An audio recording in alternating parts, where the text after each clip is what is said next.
Hello friends, welcome to my YouTube channel Kartik exam home. जैसे कि आप सभी को पता है कि इस समय एएसआई और हेड कांस्टेबल मिनिस्ट्रियल की सीआईएसएफ की 540 पोस्टें आई हुई हैं। बहुत अच्छी भर्ती है। तो सब ऑल इंडिया भर्ती है, सभी लोग इस पर आवेदन कर सकते हैं। अपना जिसको आवेदन करना है वो इस पर आवेदन कर सकता है। और ये भर्ती किस तरीके से अपनी भर्ती पूरी प्रक्रिया कराएगी, किस तरीके से इसका सिलेक्शन प्रोसेस होगा, पूरा इस वीडियो में जानेंगे। इस वीडियो के लास्ट तक अगर आप देखते हैं तो इस भर्ती से जुड़ी कोई भी ऐसी इन्फॉर्मेशन नहीं होगी जो बच जाए, जो छूट जाए। तो आपको सब कुछ समझ में आ जाएगा। तो इस वीडियो को लास्ट तक देखिएगा। चलिए स्टार्ट करते हैं आज का ये वीडियो। ठीक है, तो सबसे पहले क्या है, देखिए जो एएसआई की हैं 122 पोस्टें आई हैं मेल और फीमेल की, और हेड कांस्टेबल मिनिस्ट्रियल की 418 पोस्टें हैं। डिटेल वाइज है। एप्लीकेशन आपका कितनी तारीख को शुरू होगा, फॉर्म आप 26 सितंबर से भर सकते हैं।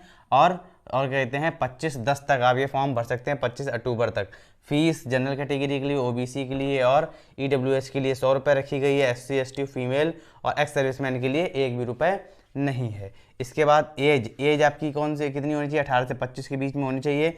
ओबीसी के लिए 3 साल का रिलैक्सेशन है, एससी के लिए 5 साल का रिलैक्सेशन है। मतलब ओबीसी वाला जो है वो 28 साल तक भर सकता है, और एससी वाला जो है वो 30 साल तक भर सकता है। जनरल कैटेगरी का हो, और जनरल में जो ईडब्ल्यू में आते हैं वो भी उनके लिए 25 साल ही है। ठीक है, तो आप समझ गए होंगे। और बात रही भर्ती की, ये जो भर्ती आई है आपको यहाँ डिटेल में दिख रहा होगा स्क्रीन पर कि ये पूरी की जनरल की कितनी है, ओबीसी कितनी है, एससी कितनी है, ये आपको यहाँ पर डिटेल में दिख रहा होगा। ठीक है, इसके बाद क्वालिफिकेशन कितनी है, क्वालिफिकेशन है 12th और इक्विवेलेंट होना चाहिए। मतलब आपके पास 12th का सर्टिफिकेट होना चाहिए, आपने इंटर पास किया होना चाहिए, या इक्विवेलेंट हो मतलब आपने 10th के बाद आईटीआई किया हो या 10th के बाद पॉलिटेक्निक किया हो, तो वो 12th की मान्यता के हिसाब से उसको देखा जाता है, तो वो भी आपका चल जाएगा।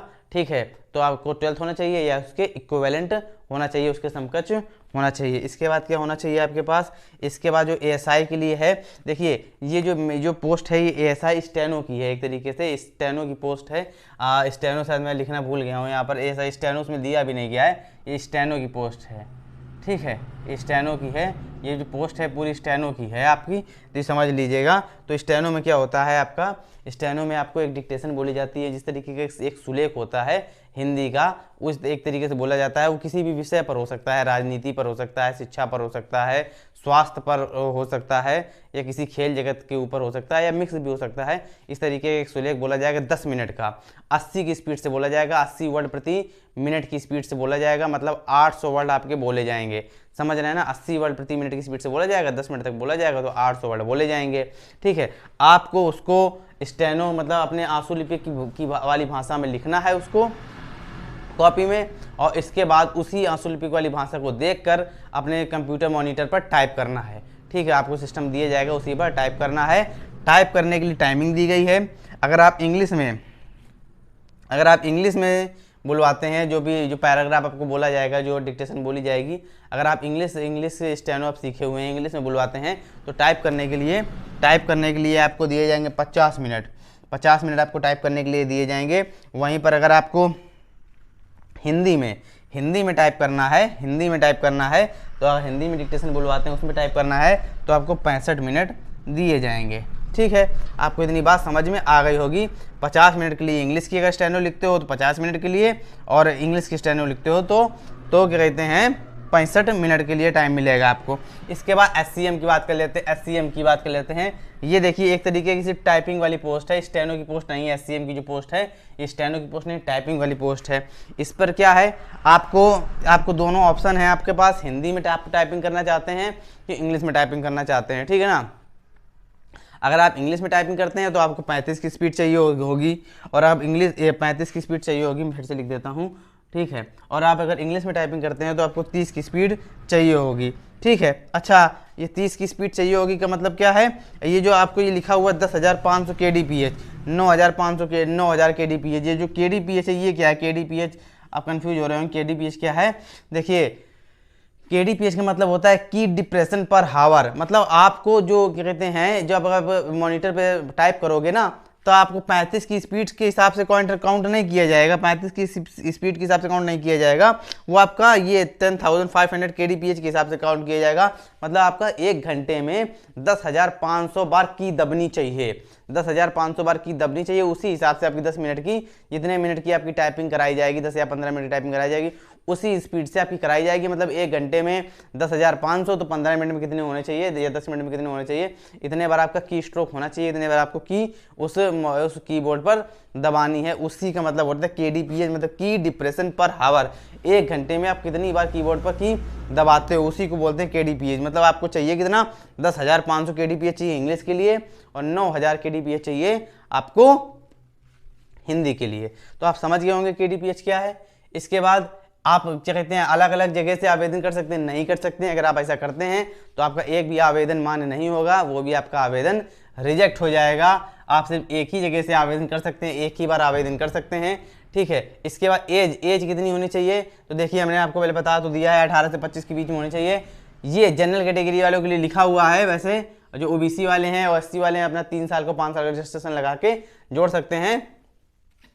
तो क्या है भैया, आपकी 26 अक्टूबर 1997 से पहले की डेट नहीं होनी चाहिए, 26 अक्टूबर 1997 से पहले की डेट नहीं होनी चाहिए, और 25 अक्टूबर 2004 के बाद की नहीं होनी चाहिए।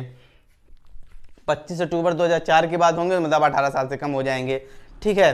18 साल से आप कम हो जाएंगे तो मतलब आप इसके लिए मान्य नहीं होंगे। और इसके पहले की होगी, अगर 26/10 के 97 के पहले की होगी तो आप 25 साल से बड़े हो जाएंगे, ठीक है। तो अब इसमें इसके लिए आप मान्य नहीं होंगे। तो ये आपका ये एज की बीच का है, इसके बीच में आपकी डेट होनी चाहिए। ये दोनों डेट भी चलेंगी, इनके बीच की डेट होनी चाहिए। चयन प्रक्रिया क्या है, चयन प्रक्रिया क्या है, पहले देखो आपका जो पीएसटी होगा, फिजिकल टेस्ट होगा, फिर डीवी होगा। पहले समझ लीजिए, पहले फिजिकल होगा। फिजिकल भी कितना होगा, क्या मांगेंगे फिजिकल में, वो भी बताऊंगा, लास्ट तक बने रहिएगा वीडियो में।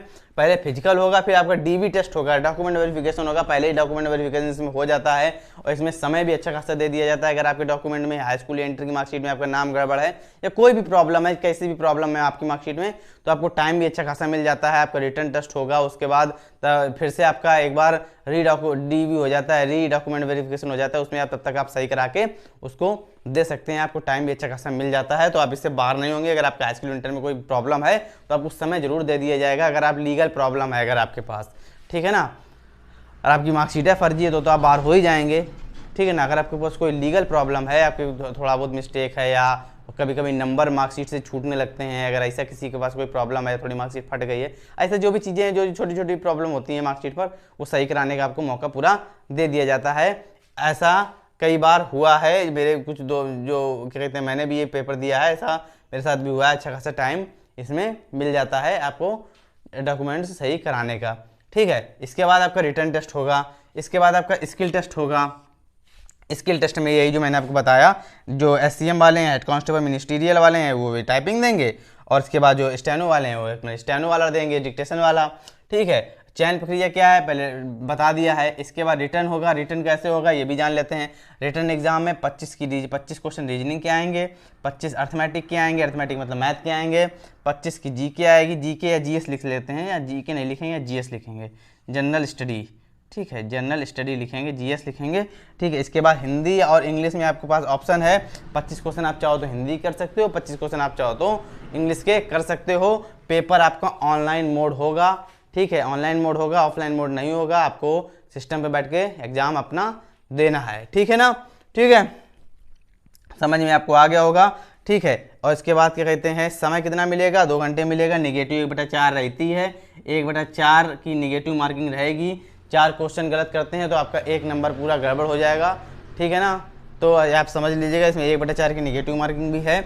इसके बाद आपका रिटर्न भी हो गया, आप सब स्किल टेस्ट भी हो गया। इसके बाद मेडिकल कोई ज़्यादा हार्ड नहीं होता है, ठीक है, लेकिन हाँ जितना एक तरीके से अब सीआईएसएफ की भर्ती है तो थोड़ा बहुत मेडिकल भी अच्छा खासा होना चाहिए आपका, कुछ अनफिट नहीं होना चाहिए। बाकी कोई हार्ड मेडिकल नहीं होता है जिस तरीके से आर्मी में होता है या अन्य डिफेंस सर्विसेज में होता है, उसमें इतना नहीं होता है, क्योंकि इसमें मिनिस्ट्रियल की जॉब है, इसमें कोई आपकी फील्ड जॉब ये नहीं है, ठीक है ना। आप ये पूरी चीज़ समझ गए होंगे। इसके बाद क्या है, इसके बाद बचता है, अच्छा हाँ, इसकी जो आपका ये पीएसटी होगा, फिजिकल टेस्ट जो होगा आपका, वो किस प्रकार से होगा, तो देखिए इसमें सिर्फ कोई रनिंग वगैरह नहीं कराते हैं, ना कोई लॉन्ग जंप, ना कोई हाई जंप, ऐसा कुछ नहीं कराते हैं। सिर्फ आपका हाइट और चेस्ट आपका नापा जाता है, हाइट और चेस्ट नापा जाता है, ठीक है। और लड़कियों की सिर्फ हाइट नापी जाती है, ठीक है ना। लड़कों की हाइट और चेस्ट नापा जाता है मेल में, और लड़कियों की सिर्फ हाइट नापी जाती है। क्राइटेरिया क्या रहना चाहिए, लड़कों की जो हाइट होनी चाहिए वो 165 सेंटीमीटर होनी चाहिए, 165 सेंटीमीटर होनी चाहिए। कहने का 165 सेंटीमीटर मतलब होता है 5 फीट 6 इंच, ठीक है ना। कि मैं कंफर्म कर दे रहा हूँ, सेंटीमीटर मैंने समझ पा रहा हूँ, समझ लें इसे। जो उनका जो क्या कहते हैं 165 सेंटीमीटर होता है 5 फुट 6 इंच, 165 सेंटीमीटर लड़कों की हाइट चाहिए। और वहीं जो सिर्फ सबके लिए चाहिए, जनरल के लिए, ओबीसी के लिए, एससी के लिए। लेकिन अगर एसटी का बच्चा है तो 162 सेंटीमीटर चाहिए, 162 सेंटीमीटर चाहिए। ये अच्छा, सिर्फ एसटी में 162 चाहिए। और जो हिल एरिया से आते हैं, जो पहाड़ी क्षेत्र से आते हैं, जो पहाड़ी क्षेत्र में वैसे भी लोगों की हाइट थोड़ी कम होती है, उनके लिए भी ऐसा है कि उनके लिए भी 162 सेंटीमीटर चाहिए, 162.5 सेंटीमीटर, ठीक है ना। उनके लिए भी यही होना चाहिए, और एसटी कैटेगरी के लिए ये होना चाहिए। बाकी जनरल, ओबीसी, एससी के लिए 165 सेंटीमीटर, ठीक है। यहाँ सेंटीमीटर मैंने नहीं लिखा है, पेन भी नहीं चल रहा है, ठीक है, समझ गए होंगे। इसके बाद फीमेल के लिए हाइट क्या होनी चाहिए, फीमेल के लिए जनरल, ओबीसी, एससी के लिए 155 सेंटीमीटर होनी चाहिए। और क्या कहते हैं एसटी के लिए जो है आपकी 150 सेंटीमीटर चल जाएगी, 150 सेंटीमीटर होनी चाहिए। एसटी के लिए 150 सेंटीमीटर चाहिए, और जनरल, ओबीसी, एससी के लिए 155 सेंटीमीटर चाहिए। चेस्ट कितना चाहिए, चेस्ट जो लड़कों में चेस्ट चाहिए वो 77, कम से कम 77 सेंटीमीटर होना चाहिए, 77 सेंटीमीटर होना चाहिए। और 5 इंच का फुलाव सांस भरने के बाद 5 इंच नहीं, 5 सेंटीमीटर का फुलाव चाहिए, 5 सेंटीमीटर उसमें फुलाव होना चाहिए आपके चेस्ट में। ये है 77 से 82 है जनरल, ओबीसी, एससी के लिए। इसके बाद एसटी के लिए थोड़ा सा कम है, एसटी के लिए 76 चल जाएगा। और लेकिन 5 सेंटीमीटर का फुलाव उसमें भी चाहिए, 76 सेंटीमीटर चाहिए, और 5 सेंटीमीटर फुलाव मतलब 81 तक पहुंच जाना चाहिए। ये था आपका स्किल टेस्ट, क्या कहते हैं, ये था आपका फिजिकल टेस्ट का क्राइटेरिया, ये आपका स्किल टेस्ट का क्राइटेरिया है, ये आपका रिटन टेस्ट का क्राइटेरिया है। मेडिकल एग्जाम, मेडिकल जो आपका होगा वो ज़्यादा कोई हार्ड नहीं होगा। और जो आपका डीवी है, डॉक्यूमेंट वेरिफिकेशन है, ये आपको मैंने बता दिया है कि ज़्यादा कुछ नहीं चाहिए होगा। अच्छा, अब आप बता देते हैं, अब आपको ये बता देते हैं अपलोड पासपोर्ट साइज फ़ोटो। देखिए पासपोर्ट साइज फ़ोटो में कोई का आपका क्या कहते हैं कुछ इस तरीके की फ़ोटो नहीं होनी चाहिए कि आपका सेल्फी टाइप फ़ोटो नहीं होनी चाहिए, आप किसी पार्क में फ़ोटो नहीं हो, जिस तरीके से वाली फ़ोटो होती है उसी प्रकार से होनी चाहिए। एक जो अच्छा खासे एक कैफ़े में चले, मतलब आपको जानकारी ना हो तो किसी कैफ़े में जाके जो ये फॉर्म भरते हो उनसे पता कर लीजिएगा, ठीक है, कि किस साइज़ की क्या कहते हैं फ़ोटो क्या कहते हैं पासपोर्ट साइज चाहिए। अगर नहीं आपको वहाँ जाना है तो ज़रूर डॉक्यूमेंट वेरिफिकेशन क्या कहते हैं जो आपका ये नोटिफिकेशन दिया गया है आप उसको डाउनलोड करिए। उसमें साफ साफ लिखा हुआ है कि किस साइज़ का आपको पासपोर्ट फ़ोटो चाहिए। आपको कहीं जाने की भी ज़रूरत नहीं है, आप चाहो तो अपना नोटिफिकेशन डाउनलोड कर लो इसका, उसमें लिखा हुआ है। जाति प्रमाण पत्र, देखिए जाति प्रमाण पत्र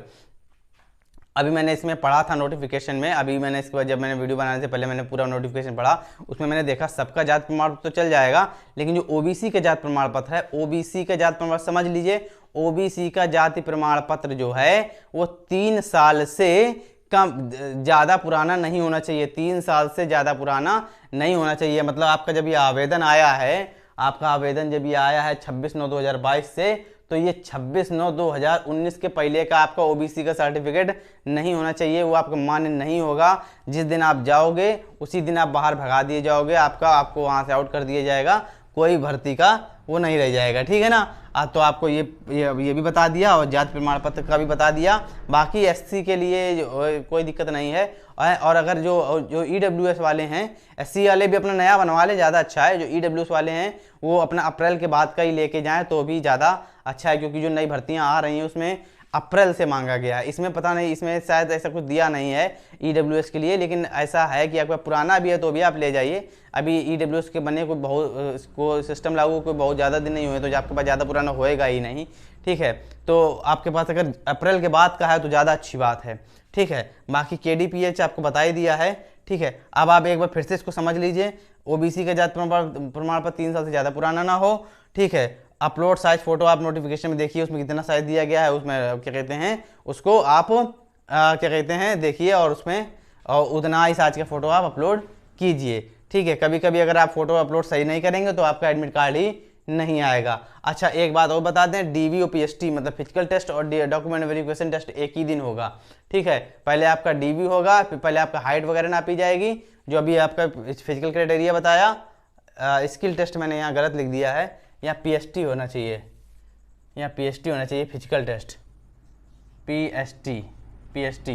ठीक है, ये पीएसटी है, ये फिजिकल टेस्ट है। तो पहले फिजिकल टेस्ट होगा, इसके बाद आपका तुरंत उसी समय उसी दिन आपका डीवी भी होगा। ठीक है, तो ऐसे कोई जानकारी बचती तो नहीं है, जो भी बचती हो, अगर आपको ऐसा लगता है कि कोई जानकारी अभी रह गई है, कोई पॉइंट छूट गया है, तो आप उसको जरूर बताइए, उसका कमेंट सेक्शन में जवाब जरूर दिया जाएगा। ठीक है, तो आज आपका तो ये वीडियो आपको समझ में आ गया होगा। साथ ही साथ अगर आपको एसएससी सीजीएल की तैयारी कर रहे हैं, आपने एसएससी सीजीएल का फॉर्म भरा है, तो इस चैनल से जरूर जुड़े रहिए कि पूरी की पूरी एसएससी सीजीएल की तैयारी आपको इस चैनल पर कराई जाएगी। ठीक है, तो आज का वीडियो आपको कैसा लगा है ये आप कमेंट सेक्शन में भी जरूर बताइए। वीडियो अच्छा लगा हो तो वीडियो को लाइक भी करिए, शेयर करिए, और अभी तक आपने चैनल को सब्सक्राइब नहीं किया है तो सब्सक्राइब भी कर लीजिए।